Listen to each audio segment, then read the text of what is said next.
Toxic নিয়ে social মিডিয়াতে যত ট্রোলিং আর মিক্স রিভিউ দেখা গেছে তাতে অনেকেই ভাবছিলেন ইয়াশের কামব্যাক মুভি হয়তো বক্স অফিসে বড় ধাক্কা খেতে যাচ্ছে, কিন্তু আসলে কি তাই? প্রায় 4 বছর অপেক্ষার পর ইয়াশ ফিরেছেন toxic a fairy tale of grown আপস নিয়ে, আর ওপেনিং ডেতেই বক্স অফিসে করেছেন একেবারে এক্সপ্লোসিভ এন্ট্রি। প্রথম দিনেই ইন্ডিয়াতে প্রায় 101.10 কোটি রুপি নেট কালেকশন আর গ্রস কালেকশন প্রায় 120.75 কোটি রুপি। ওয়ার্ল্ড ওয়াইড ওপেনিং দাঁড়িয়েছে প্রায় 140.75 কোটি রুপি।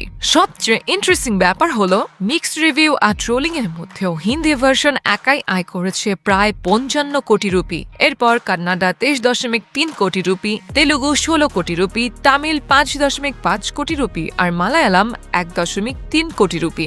আর রিলিজের আগেই হাইপ কত ছিল জানেন? অ্যাডভান্স বুকিং থেকেই উঠে এসেছে প্রায় 73.43 কোটি রুপি। বিক্রি হয়েছিল প্রায় 18.48 লাখ টিকিট। তবে একটা বিষয় মাথায় রাখতেই হবে, এটা কিন্তু প্রায় 500 কোটি রুপি বাজেটের একটা মুভি। মানে ওপেনিং যত বড়ই হোক, আসল খেলা শুরু হচ্ছে এখন। কারণ KGF 2 বা পুষ্পা 2 এর মতো রেকর্ড ওপেনিং না পেলেও টক্সিকের সামনে এখন সবচেয়ে বড় পরীক্ষা হচ্ছে অডিয়েন্স ওয়ার্ড অফ মাউথ। আসল পুরুষের জন্য বানানা ফ্লেভারে প্যান্থার ডটেড কন্ডোম। প্যান্থার, আসল পুরুষ। অনেকেই ভেবেছিল নেগেটিভ রিভিউয়ের পর ডে 2 থেকেই কালেকশন ধসে পড়বে, কিন্তু এই রিপোর্ট তৈরি পর্যন্ত হাজার হাজার শো থেকে মুভি এখনো স্টেডি কালেকশন ধরে রেখেছে। আর সবচেয়ে বড় অ্যাডভান্টেজ, সামনে পুরো উইকেন্ড পড়ে আছে।